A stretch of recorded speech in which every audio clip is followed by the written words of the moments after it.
You listen to your radio, I ask you to put your headphones on.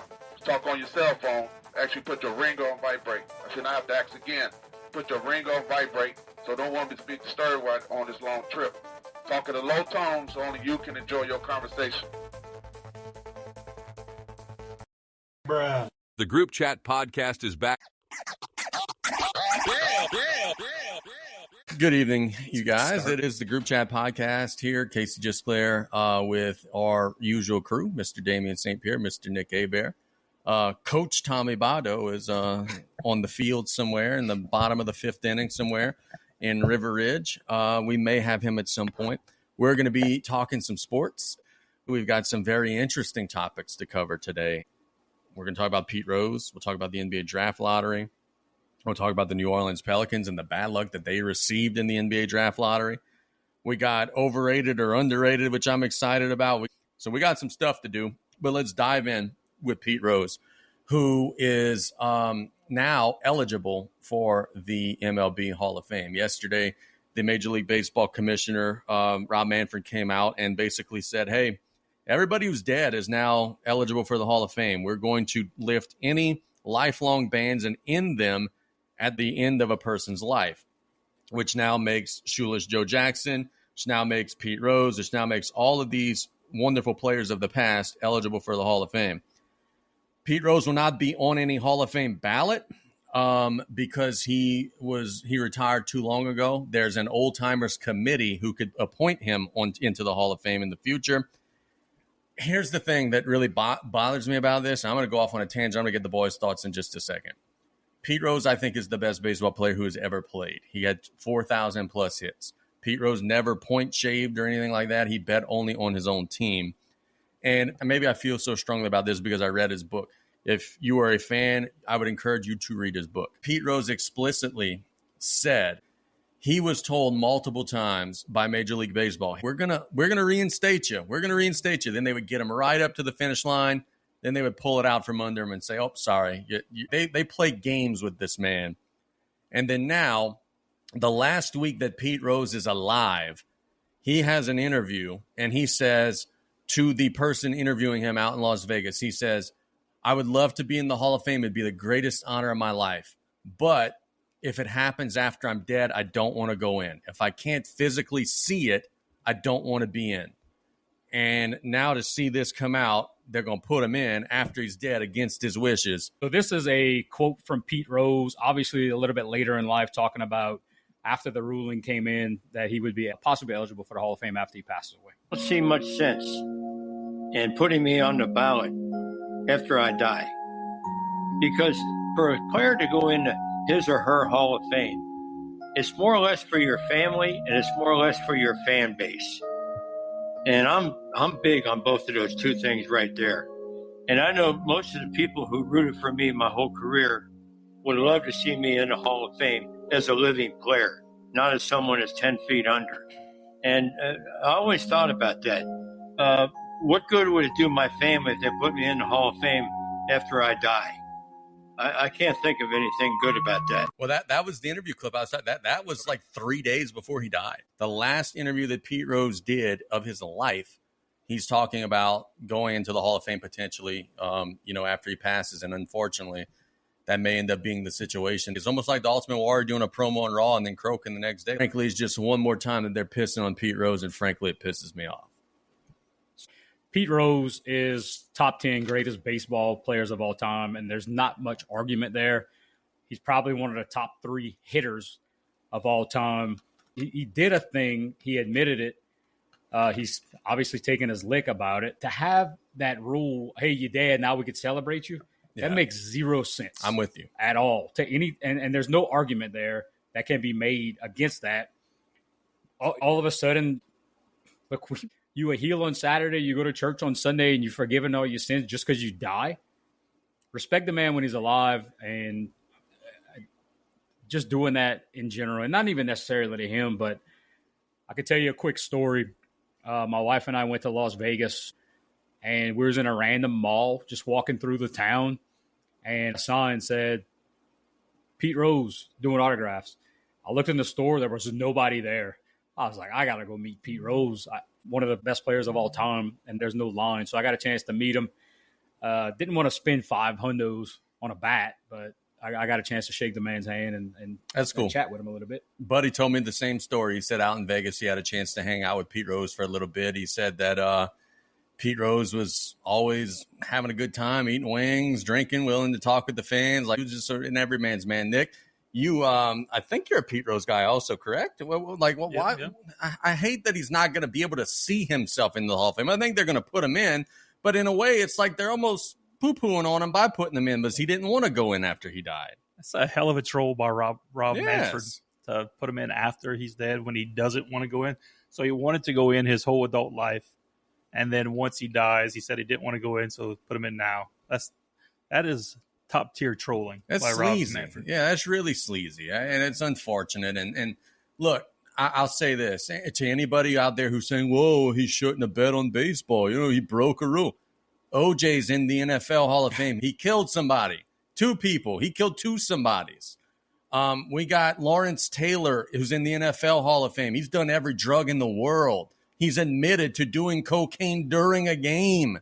He's in the NFL Hall of Fame. So spare me this idea of, oh, well, he did something really bad, dadgummit. He bet on his own team to win. Here's the thing that pisses me off even the worst, and I know I'm going off on a rant here, but Major League Baseball is, oh, well, you can't bet. It's a cardinal sin. Oh, but the bottom of the first inning today is sponsored by DraftKings, and then the top of the second sponsored by FanDuel, and it's Dinger Tuesday. They want both sides of the coin. They want you to like the sports books, but they want you to hate the people who use them. That's not right. That's hypocritical. That's every professional sport right now. Yeah. You can't bet, but we'll make all the money off of betting that we possibly can. Would you want players betting on the game, though? No, of course not. But I don't think if you're betting on yourself, I don't think it's this cardinal sin. Boxers do it all the time. Who was it a couple fights ago that said that he bet $500,000 on himself? Mayweather. I know he did. Right. Yeah. Like boxers and other performers do it all of the time. You're betting on yourself to win. You're not throwing the game. So this is a legit question. As long as you're betting on yourself, what's the negatives of betting while you play?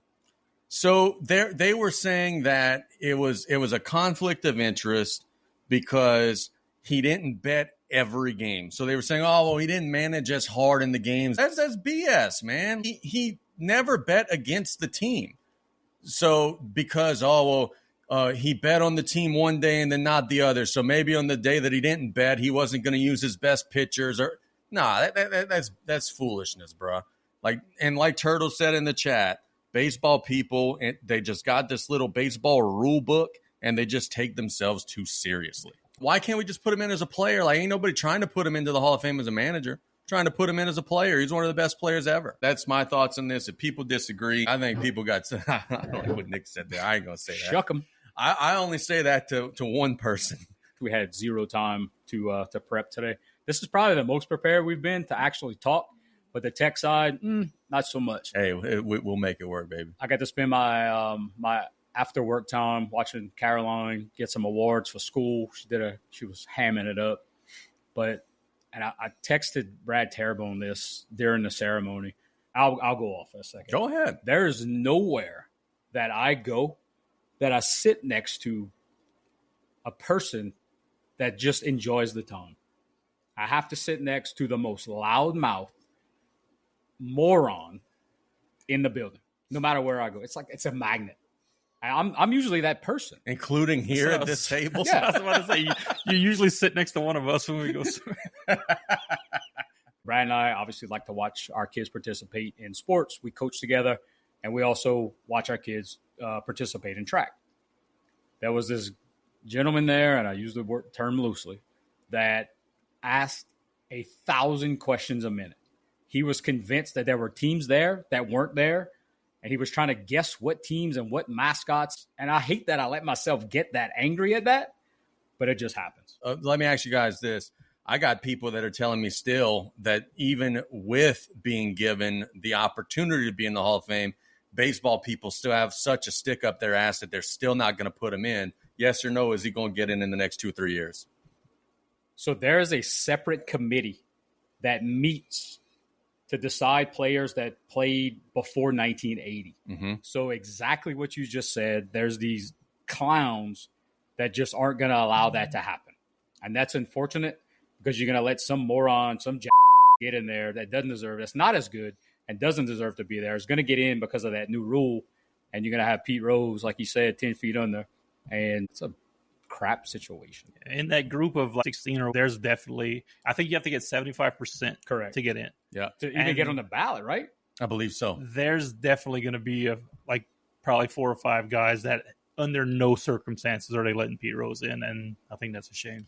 Like, it feels like it's just as easy as, and I mentioned this today on the radio, why don't we just put them in, and while putting them in, tell the story? Why don't we put Barry Bonds in and say, yeah, he's in here, but he did have a storied history, use steroids. Why don't we put Mark McGwire and Sammy Sosa? Because, boys, who are the 3 most memorable players of our childhood in the MLB? I would argue it's Mark McGwire, Sammy Sosa, and Barry Bonds. Yes. Jose Canseco is my other one. And ain't a damn one of them in the Hall of Fame. The way you play changes a rule or changes a process or a procedure, you need to be in the Hall of Fame. Yes. Unless you just baseball should embrace performance-enhancing drugs. I'm with that. In the 80s and 90s, I feel like baseball was maybe not the top sport, but it was up there. And after the strike in 94, baseball kind of went downhill. And they started taking steroids in the late 90s, and I feel like they kind of brought it back, but then they cracked down on that, and it kind of went down again. If they embraced it, is it killing these people to take steroids? No. So here's the thing, and Jose Canseco says this all the time, and people just laugh at him because he's Jose Canseco and he's kind of out there. But he does bring up a good point. If it's a performance-enhancing drug, PED, performance-enhancing drug, but everybody's doing it, are you really cheating at that point? No, you're just hitting more home runs, making the game a lot more exciting, and you're drawing more fans to the ballpark. How many home runs did Barry Bonds hit off of a pitcher who was using? We don't know. Probably half. Right.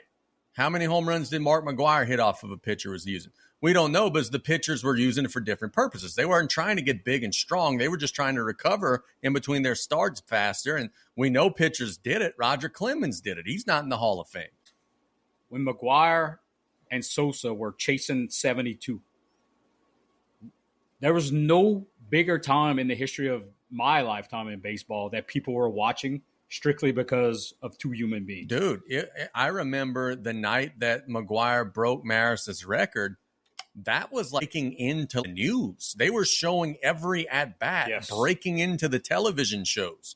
There's nothing in the MLB right now that does that. Can't even watch a regular game. I've watched 0 regular season games this season because I have no idea where to even watch that.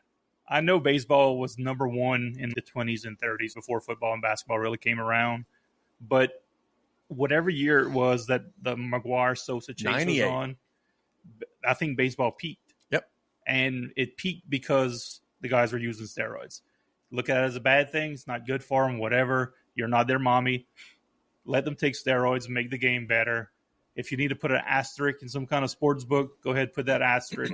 You will get twice as many fans watching every single night. Okay, so we give a lot of to Ryan Garcia, right, for doping or whatever. Yep. Let them do it too. Sure. Let them destroy each other. They're making millions of dollars. Let them kill each other. That'd be good for ratings. Boxing and MMA on steroids, I don't know about that. Why not? Because you could literally kill somebody. If you're both doing it, go destroy yourself. At the time that the MLB players were doing it, it was not illegal in the MLB to be doing it.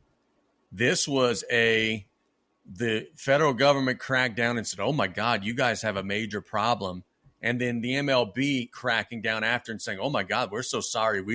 It was not against the MLB rules to be doing this, which is the reason why they were doing it. And they would have to go in front of Congress to testify about this stuff. Congress has better to do than to worry about what Mark McGwire's doing and what Rafael Palmeiro's doing. I said the same thing today when I saw that there was a law passed in Baton Rouge for NIL regulation. Fix the Golden Meadow Bridge. Thank you. It's not coming back. I was going to say voter ID laws, but go to Meadow Bridge, yeah. Marcus just chimed in. He is literally the only baseball fan that I know. Big Red Sox fan, huh? Yeah, Right. No, I don't know. Right. My neighbor Mike Davis was a big Yankees fan as well. So how did they vote Big Papi in but left out that entire generation? I don't know. It's the same thing. That guy showed up to training camp at like 150 pounds and ended up ending his career at 400.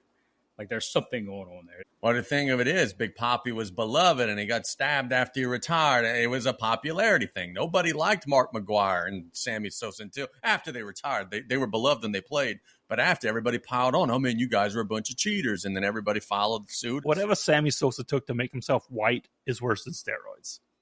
I mean, whatever that What was. is going on there? Let's talk about that. Why is Sammy Sosa no longer a black man? What happened there? He's John, unrecognizable now. Some people get a disease that turns them white, so we don't mean to poke fun. He says he applied some sort of cream or something. What's funny, the Google search, why is Sammy Sosa? And I was going to put white. Of course. It just put, why is he still alive? Oh, wow. That's kind of morbid. Results of skin bleaching cream. So he did it on purpose. Bro. Why? Because now he looks pink. So the number one AI search, the three breakdowns are skin bleaching, not a racist, and public relation. Sosa admitted in a 2009 interview that he uses a cream at night to soften his skin, which also has the side effect of lighting it. He also stated it was not intentionally to change his skin color, but the cream's effect combined with the bright lights made him appear white. Under the next bullet point, Sosa has explicitly denied being a racist or having any shame in his Dominican heritage or darker skin tone. Yeah, so he's not a black guy who hates black guys. Just for the record. Sosa, correct me if I'm wrong, because I'm 90% wrong here. He got accused or admitted, one of the two, of urinating on himself in the shower. Correct. So he's got like a skin He's a weird ADHD type of deal. What? Why? Like, what was the reason for this? He would. I want to say He strengthens the feet. Yeah, he said something about urine doing something to his skin. I do remember this story. Damien's Googling it right now. Sammy Sosa did some weird stuff with PP. I don't even know how to Google that. Sammy Sosa urine. That should do it. They should know from there. AI should know from there. Put shower. A little urine on the hands. On the hands, yes. Gross. So it made his So I believe he said that it made his hands not like blister up during the season when he's batting. So the research. He could also use batting gloves. Maybe that apparently would be a good alternative. It was Moises Alou.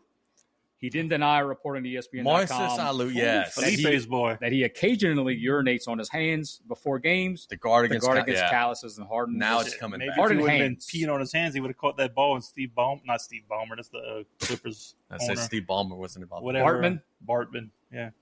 It's another good story. That was the same time frame, huh? Yeah, same time frame. I'm willing to do a lot of stuff if I'm being paid millions and millions of dollars, but I would rather have blisters and calluses than pissing on my hands. I'm sorry. Apparently, when Sosa went in front of Congress, he forgot how to speak English. I do remember that. So they are all at Congress or whatever, and Sammy Sosa in the 98 season was doing interviews, going on the Tonight Show, perfect English.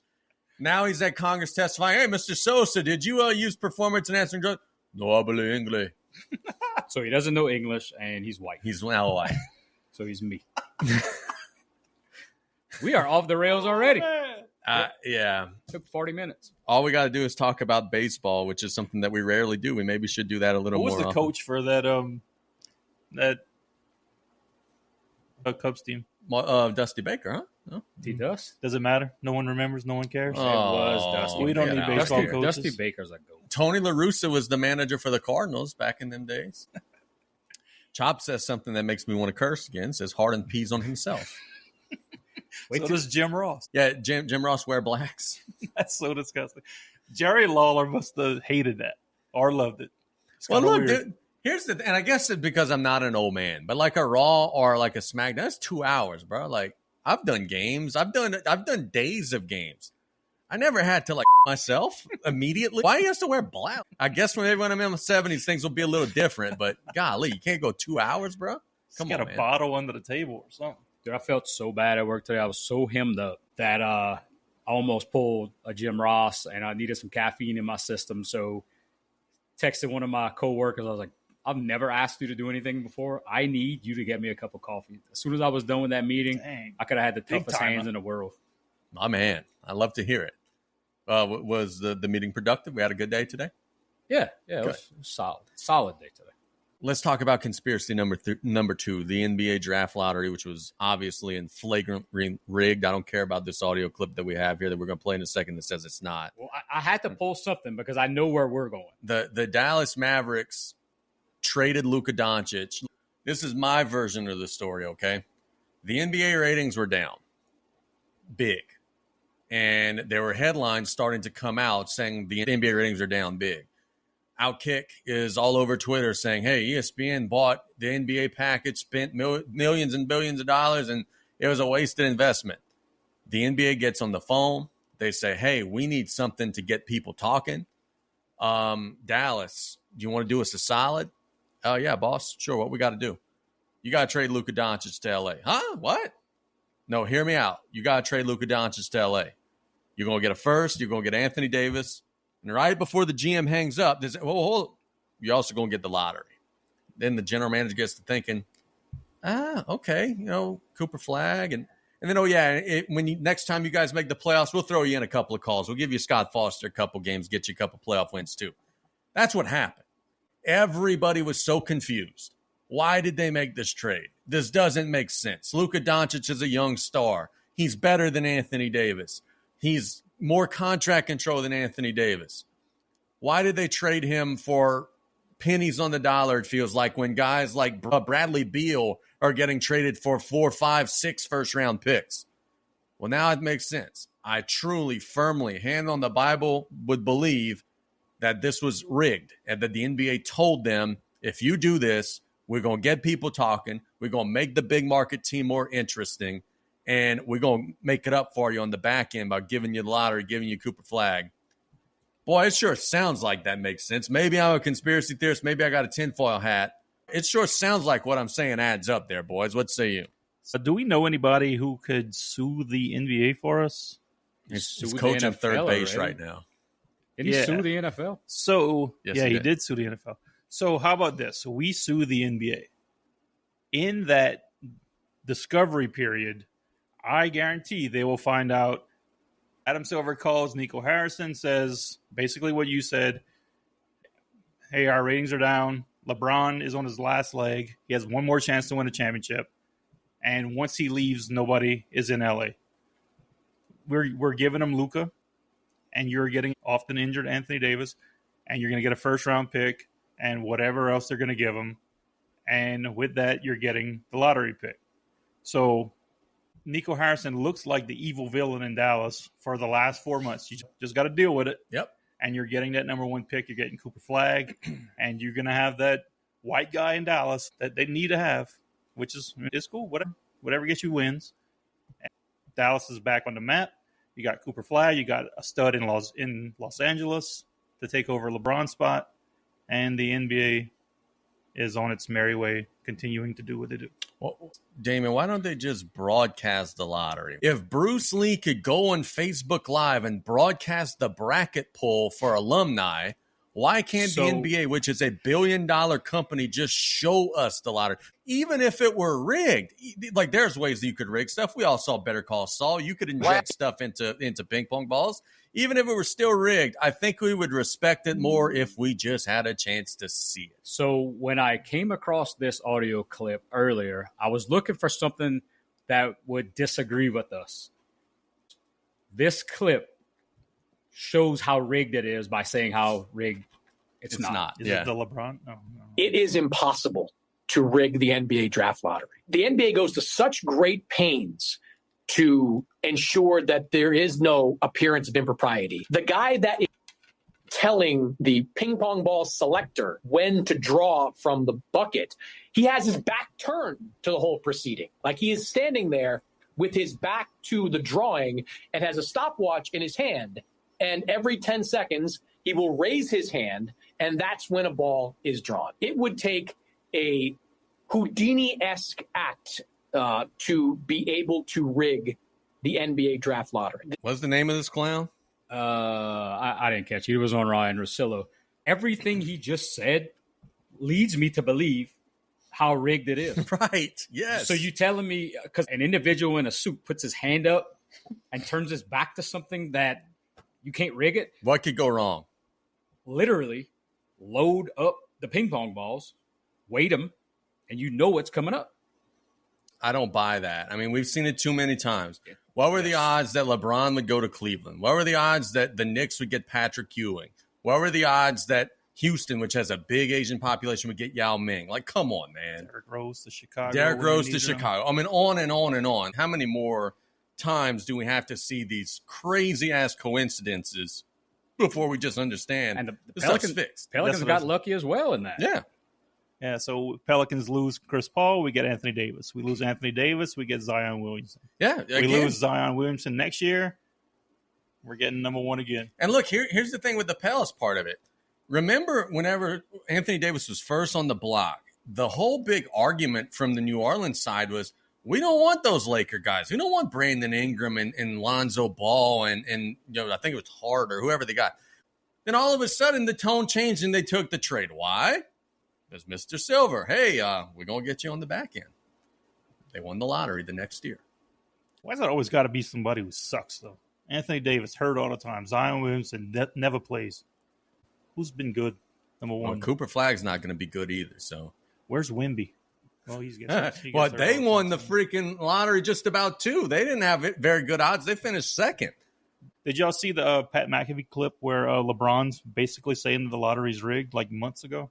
I didn't see it, but I'm sure he would be in on it. He's basically calling out the NBA, saying LeBron's from Ohio. Yeah, let's let Cleveland win the lottery so we can give Cleveland the hometown boy. And then he says the same thing about Derrick Rose and whoever Would y'all just respect it more if the league just came out and said, hey, we're going to just decide who we want to have?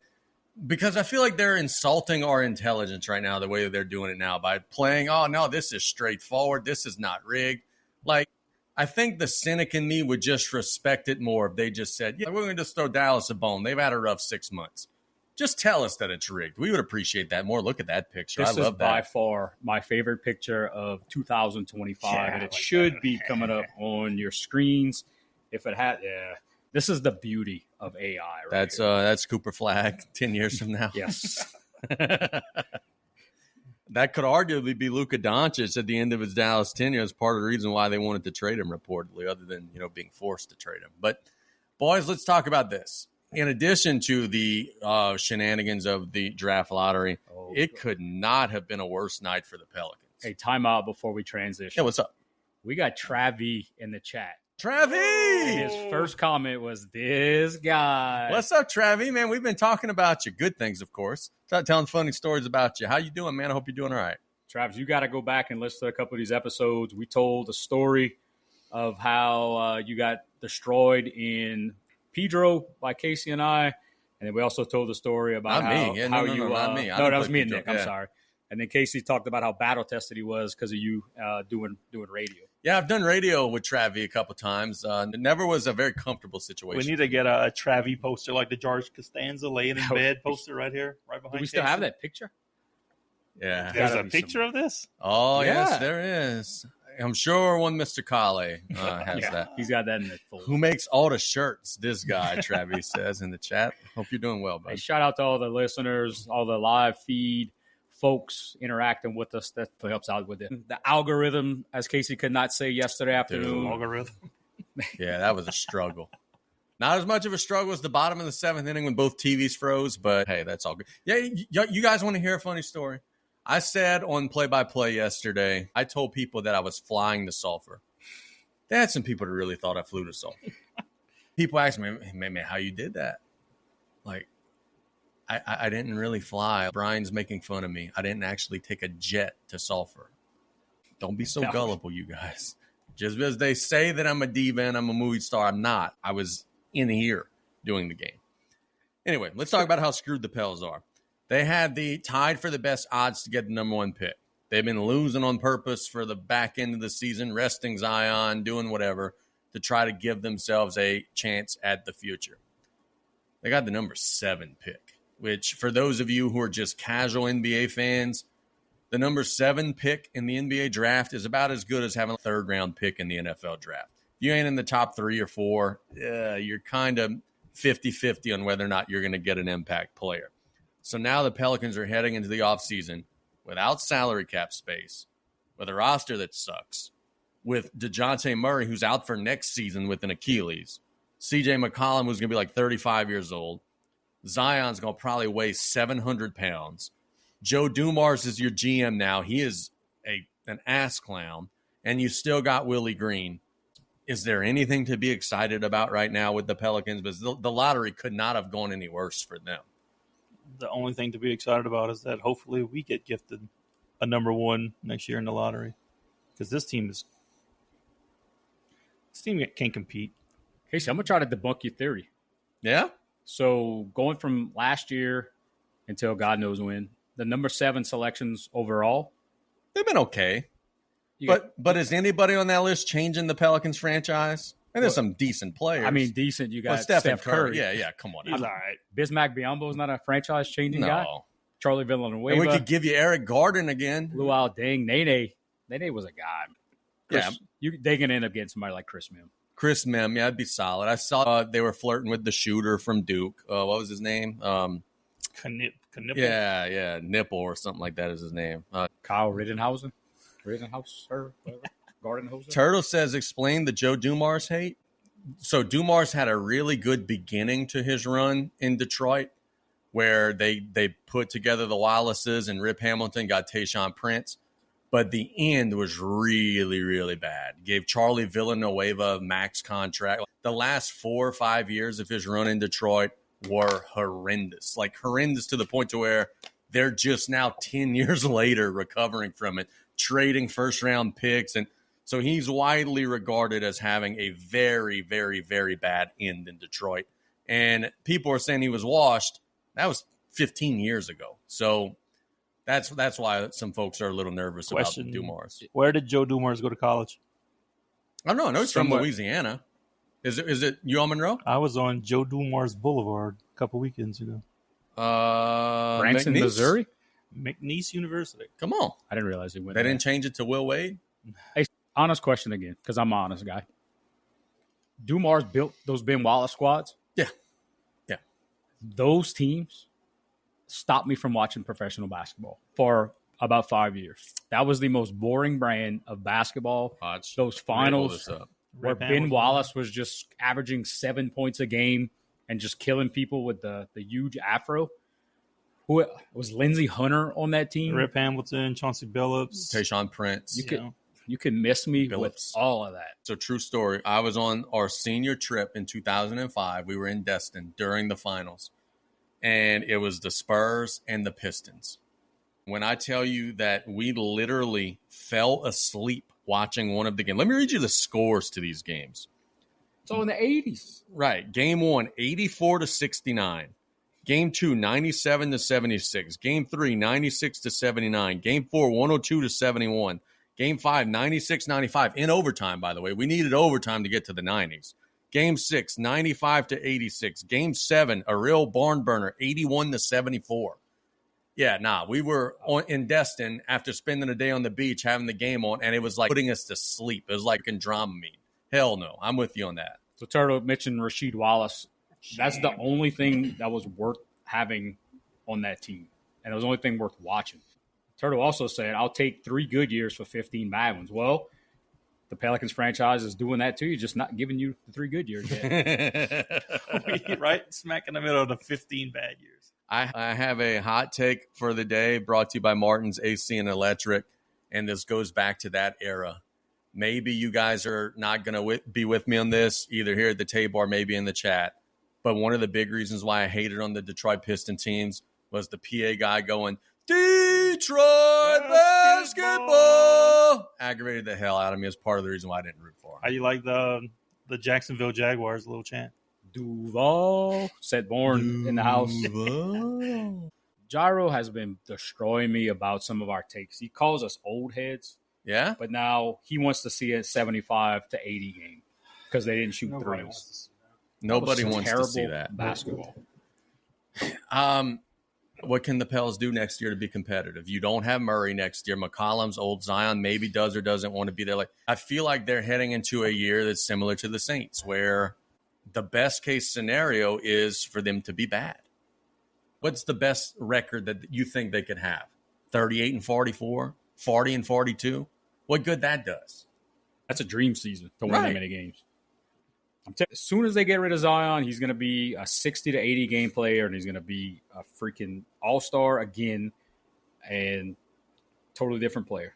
It's hard to disagree. Are y'all sold on Willie Green being back? I thought they should have made a move there. No, apparently they don't coach. Basketball coaches don't coach. Freaking hater. We got someone in the chat asking for a Mount Rushmore of South Lafourche alumni softball players. Alan Jones. That was my guy right there. Davey LeBlanc, really? Davey's had some years, dude. Back in the day, Nicky Savoy was a hoss. Alan Jones batting is what about Troy Bychurch? Oh, Troy Bychurch, first ballot Hall of Famer. I don't know how old he is. He's got to be up there in the 50s because he's retired as a teacher now. Ryan Pete on there? He's still a dog. He thinks he is. See, here's the thing. We love our guy Ryan, love him to death.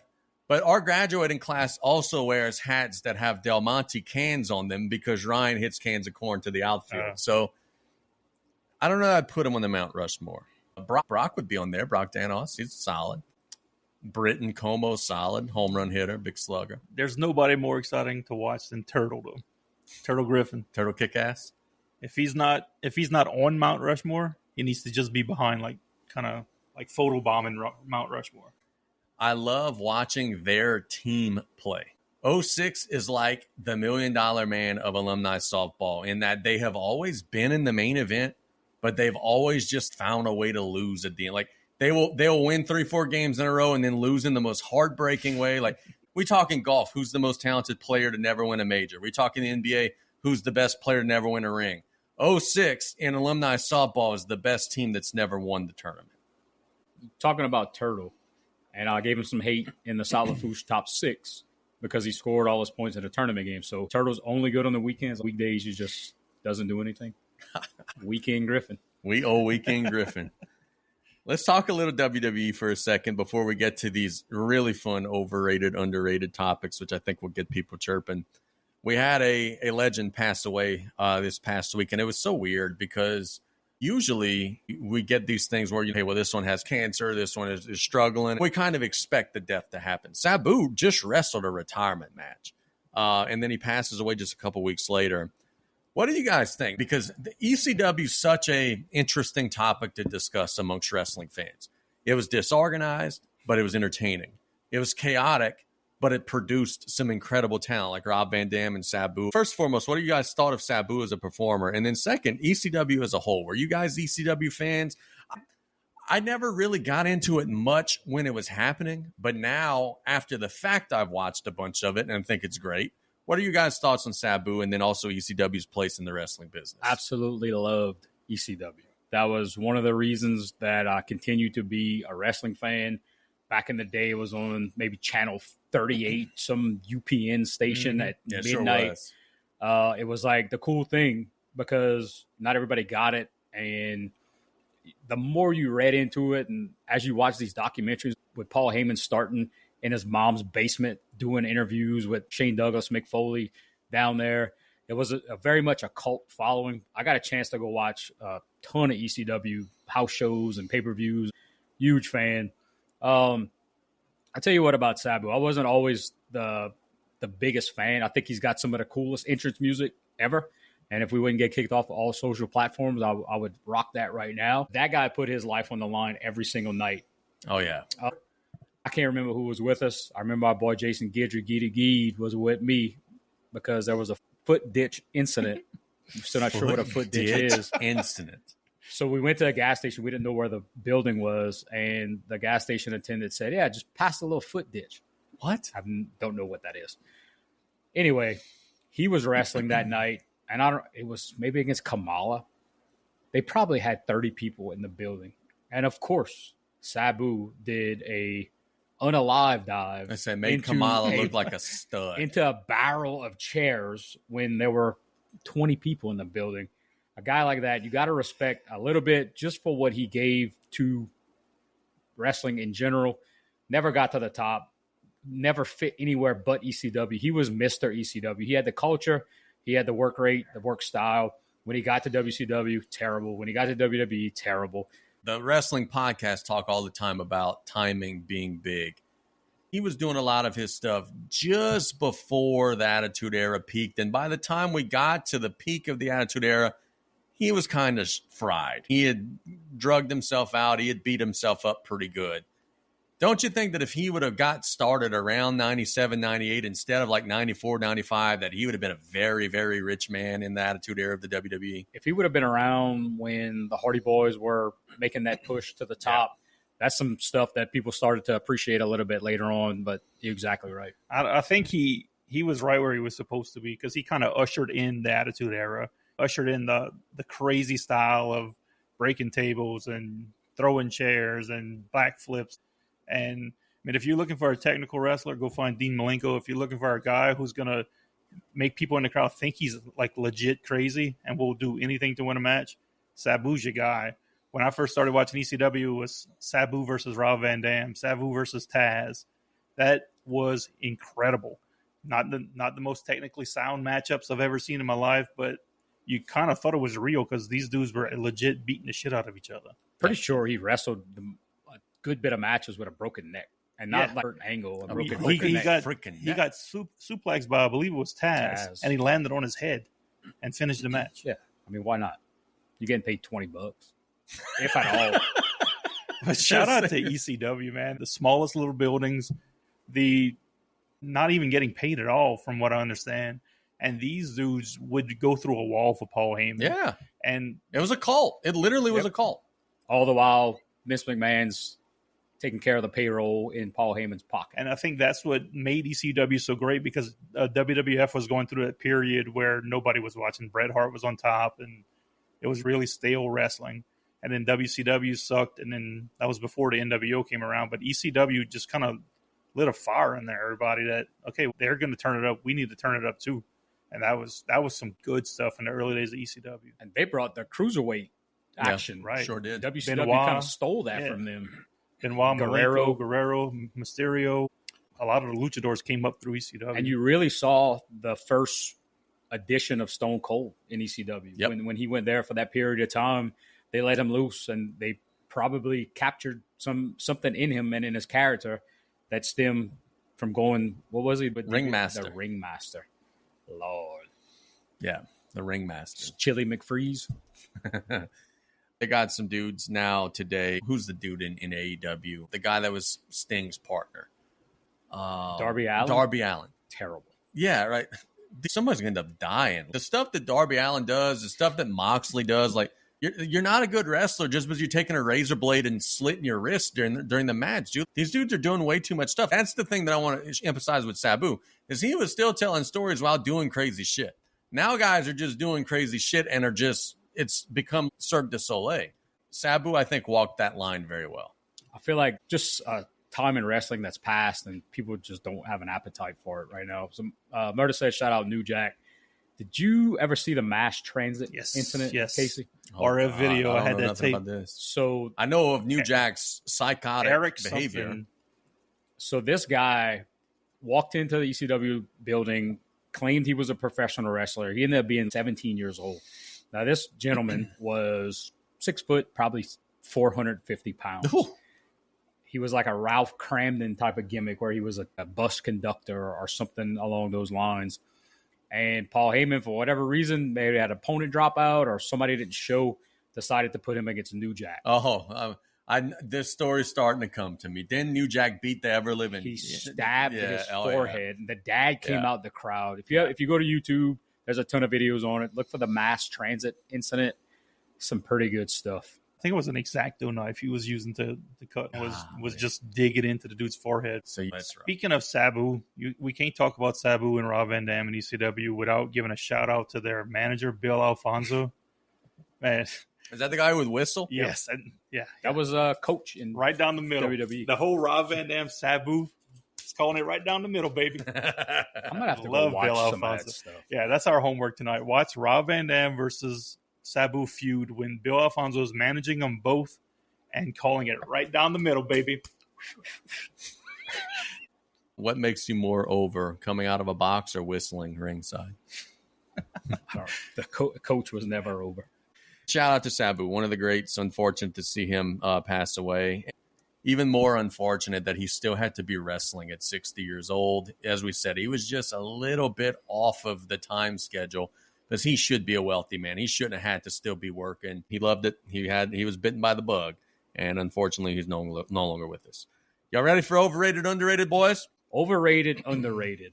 There's a list of 15 that I put together last night about midnight while I couldn't sleep. Damien told us last night at 10 o'clock he was going to bed, but yet at 1 o'clock he was still texting. Don't worry about that. But I was up at 5. Yeah, hey, that's all that matters. All right, first one.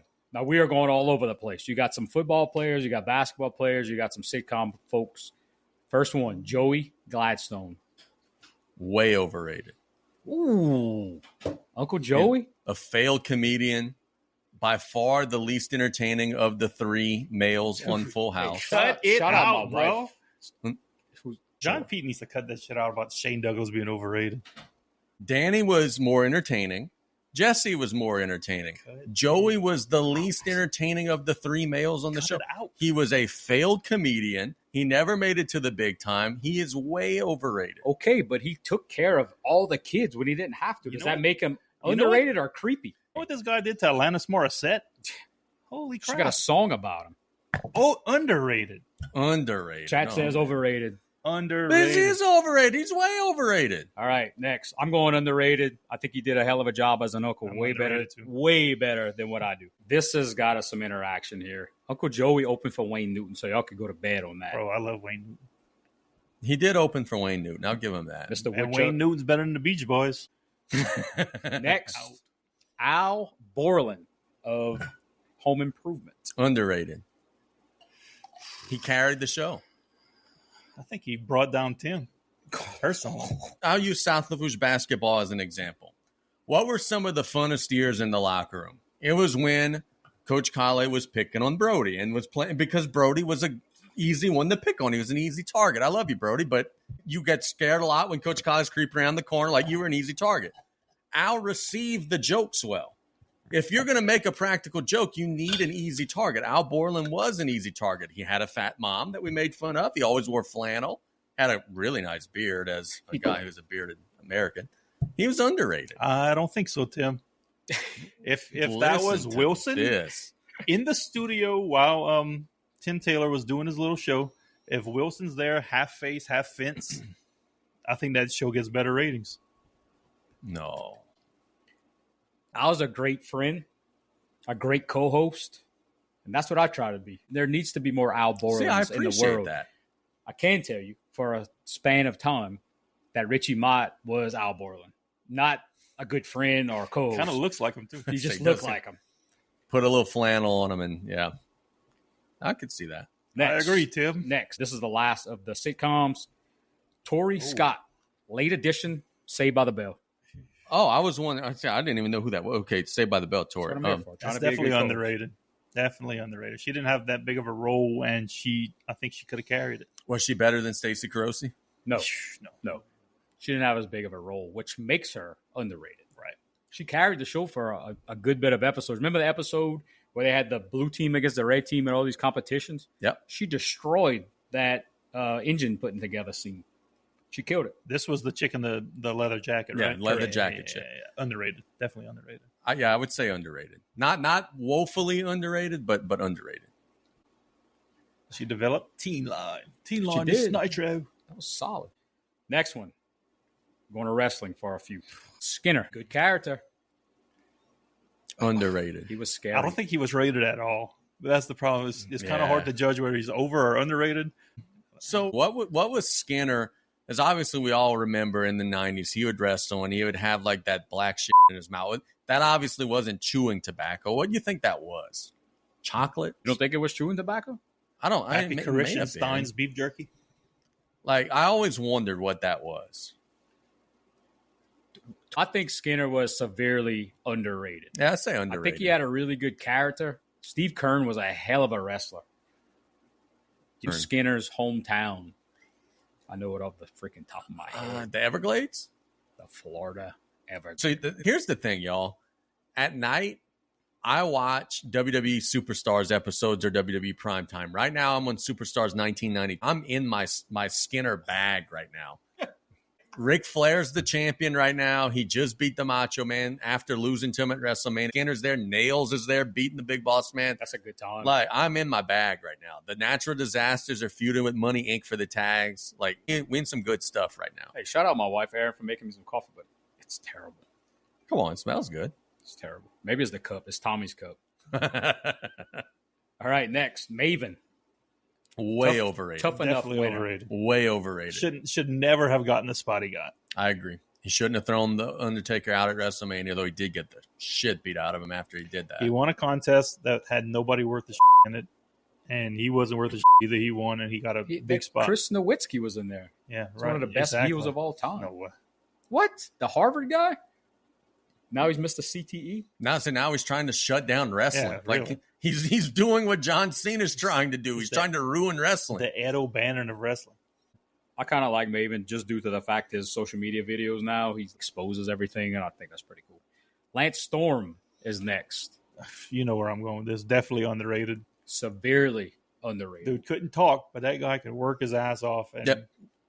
what was his WWE I don't know if he did tagline anything. that got over? He had some kind of something about being serious. If I could be if I serious could be for serious- a second. Yeah. I love that. Yeah, that was Doesn't he remind you a little bit of like that generation's Chad Gable? He just could work, Right, And like yeah. was just kind He was an ECW guy too. He Yep. crushed it in ECW. Dude couldn't cut a promo in ECW or WCW or WWF, but the dude could work. Yep. And him and Chris Jericho used to be a tag team together. The Thrill Seekers. My God, those two when they were young, that was awesome to watch. And look, that's Smoky another Mountain. That's another guy. Okay, he was in an era after the manager fad had kind of gone away. If he was early '90s and you put Heenan in his corner, his whole career's different. He's Mr. Perfect. He's Ricky Steamboat. Right. Like, his whole career's different. If he would have been in that manager, he would have been a heel. He would have been working, bumping for the baby faces. He would have been a rich man. So he was the leader of the Team Canada stable in WCW with the Elix Skipper, who's now a manager of a Waffle House. I know way too much random information. But when Duggan went to that team, I popped. Man. Next on the list, Ken Shamrock. Whew, this one's hard. I think he's properly rated. Let's say as a fighter, No, we're talking as wrestler. a wrestler. Overrated as a wrestler, definitely, because he got that push because he was such a great fighter. But I thought he was good as a wrestler, though. he was good, but he got pushed to the moon because of what he did in UFC. And guys coming in, making their name somewhere else and coming into WWE and getting the push that they don't deserve. I'll say this. He was part of one of the stupidest Attitude Era angles with his sister, Ryan Shamrock. That was She stupid. was smoking hot. Yeah, she was hot, but the whole situation of, I'm going to protect my baby sister, like, dude, that's obviously not your sister. Maybe the best thing he's done in his wrestling career was be the referee for the Bret Hart Stone Cold match.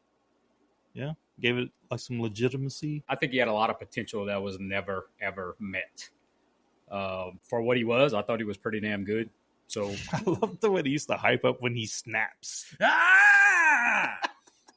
The dude was a crash out. He was like a 1990s crash out before crashing out was a thing. The JR says often, if you listen to that podcast, he says he would have been a world champion, but he was a flake. He would no show house shows, and he was a flake. That's the UFC, you know. Yeah. Hey, shout out Aaron again. It was definitely Tommy's cup that tastes like complete trash. But The coffee's as good. a fan of UFC, him in the early days of UFC, that was some interesting stuff. Next, this is be a good one. Paul Roma, Underrated.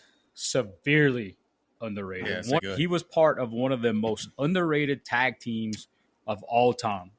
Power and Glory, Glory, yeah. should have been elevated to the moon. And Did they have a should- manager? Was there Slick. they were- Slick. Yeah, okay. The doctor of style. That finishing move with the suplex with Roma coming off the top. That was a good finish. The dude Man. had the look for sure, and he was a pretty good worker from what I gather. I think he was underrated too. The problem is again, and I feel like I'm saying the same thing about everybody. He was a heel in the era He's where the a heels were heel. 500 pounds so that Hogan could body slam them and make a moment. He was a small heel. Those guys didn't get pushed in those days. Yeah, I feel if he got pigeonholed into the tag team division Right. too, That was kind of a right. Like Shawn Michaels broke out of it, but not many other people were able to break out the tag. Like who are the big guys that fought Hogan in the late 80s? Earthquake, the Boss Man, one man gang, King Kong Bundy, Andre the Giant. It was all just big fat sloppy dudes so that he could have his moment at the end, body slamming them. Roma was a guy that would actually made Hogan work a little bit, and that doesn't work for me, brother. Real quick, Paul Roma story. One of his last matches with WCW, he was asked a job to Alex Wright, who was coming in and whatever, and he literally beat the piss out of him. He did the job, but he made Alex Wright look so bad. What was that German name that they used to call? Das Wunderkind. Das Wunderkind. Yes. Him and a Tiny Dancer or whatever. What was his partner? The other guy that danced? Disco Inferno. Disco Inferno. Johnny Dancer? Johnny. I'm listing Johnny Dancer on every podcast we do. You know what's the worst thing about Johnny Dancer? Great dude. He didn't dance. There was a guy on the Louisiana wrestling independent scene back in the early 2000s named Johnny Dancer. So you see him build on the poster. You go to the show to watch him. What do you think Johnny Dancer does? Leg drops. Dance. He doesn't dance. So disappointing. Next on the list, Mr. High Socks, Keith Van Horn. See, I just pulled up his career stats because I was not familiar. I mean, I know who he is, obviously, but I don't remember how effective of a player he was. He was really good. Yes, 16 points a game, 36% from... Yeah, underrated. Hell of a college player, too. Underrated. Underrated as a college player, possibly overrated as an NBA player by me, because in college playing for Utah, that was my favorite guy when he was a senior. Playing in the tournament, that was my dude.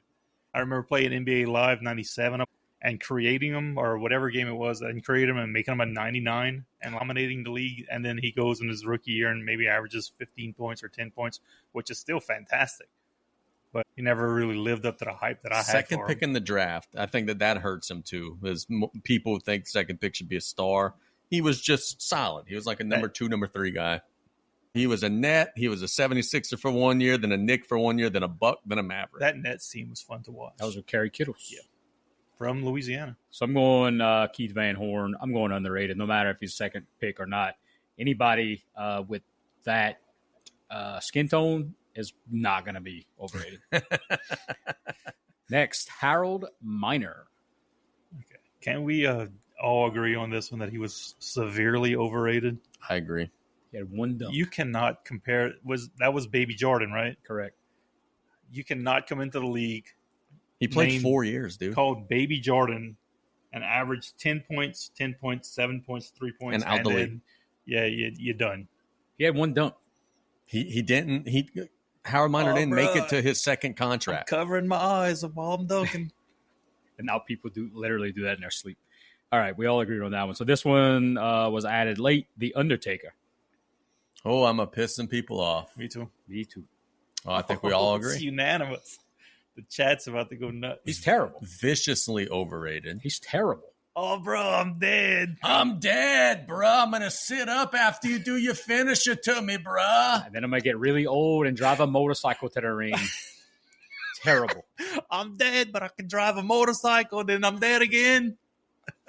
Nice career arc. Now look. Now, with that having been said, Paul Bear, underrated.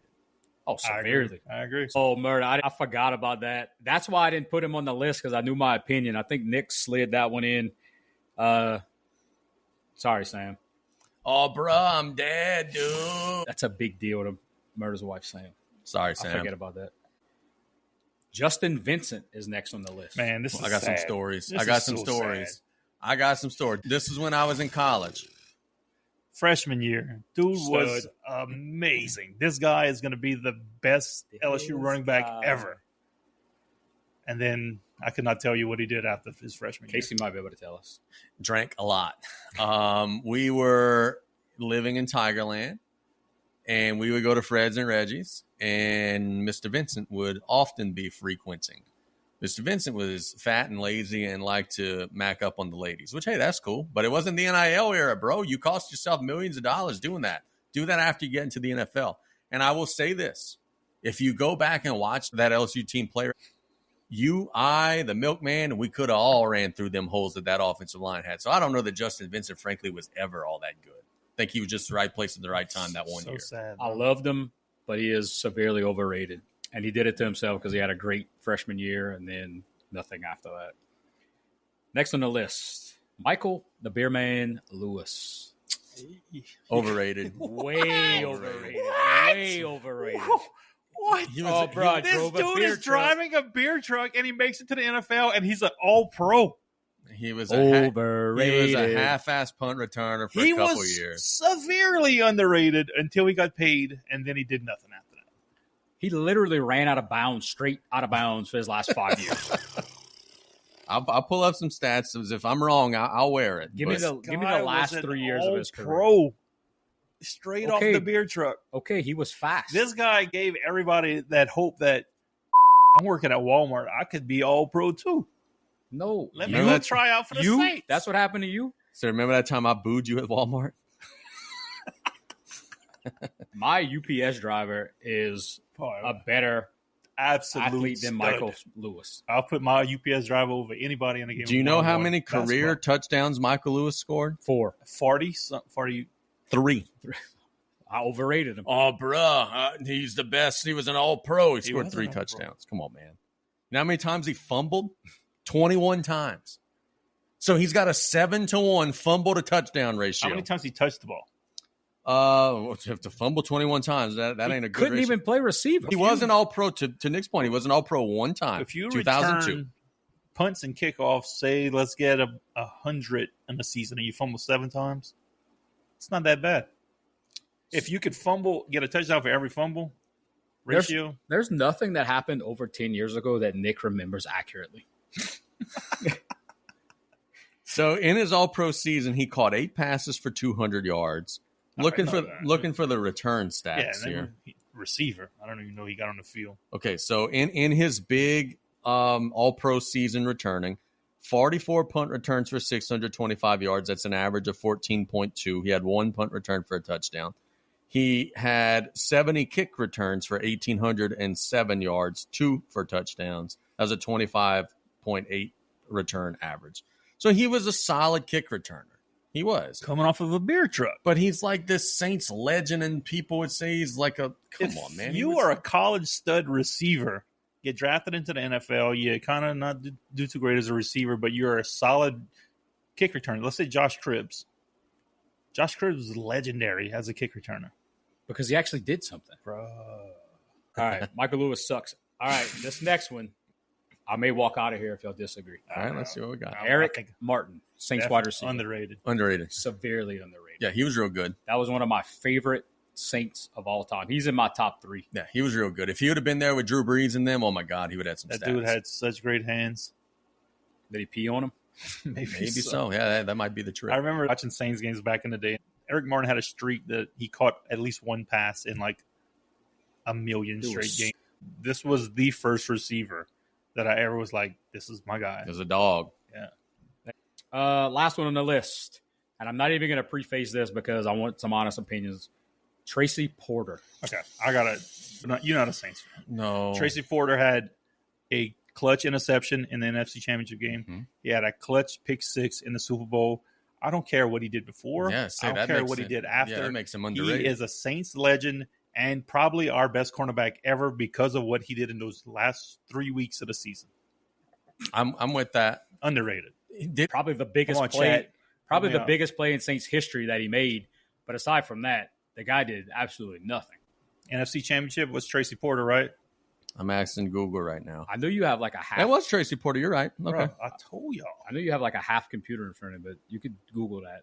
John John Pete, we need you in the house, bro. We Thanks, need a Marcus. stat guy. knowing that he had the big interception, knowing that he had the pick 6 that won the Super Bowl, and knowing that the Saints are in shambles right now post Breeze Peyton era, he's got to be underrated. As a Saints fan, that had to be the best feeling ever when Tracy Porter's running into that end zone with his hand in the air.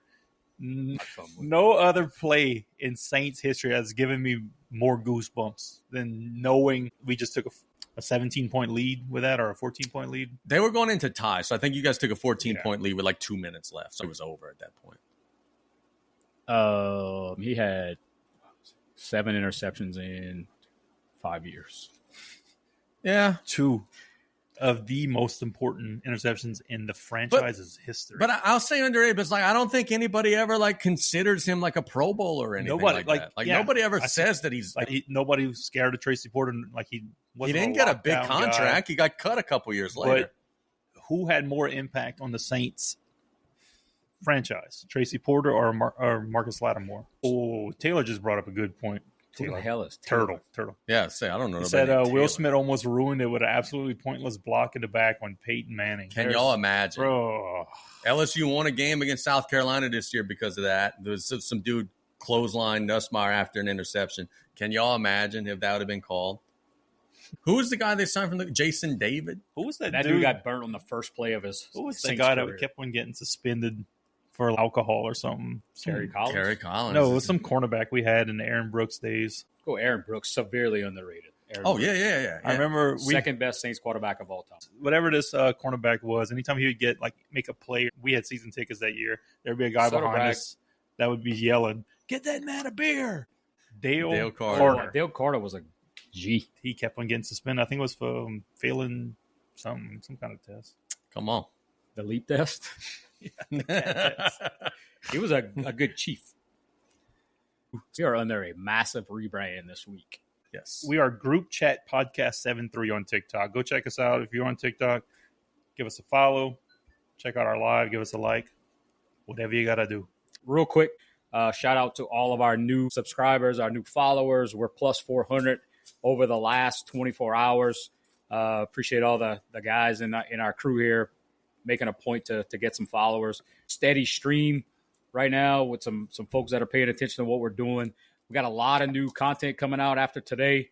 Got a lot of good stuff. Check us out on YouTube. Check us out on Spotify, Apple Podcast, and our Facebook page, which was graciously rebranded today by Nick Hebert, who actually knows his Facebook password, that's always a plus. Pretty damn solid. Give us a like. If you're listening to us on a podcast platform, give us a rating, ideally a 5-star rating, but just any rating at all allows us to show up higher. And tell your friends if you like what we're doing, let people know, share us on social media, allow us the opportunity to get to more people, because the more people we get to, the more cool stuff we could do. We want to thank you guys so much for listening. This was a wonderful episode. We have covered, more than an hour talking sports. We really appreciate you guys. For Nick Hebert to my right and Damien St. Pierre to my left, this is Casey Gisclair signing off. Thanks for listening to the Group Chat Podcast. We can go ahead and have a bunkhouse brawl in my. No, we're not. No, I'm not going out there again for 25 cents. 25 cents, you said. Sorry. Like, comment, and subscribe.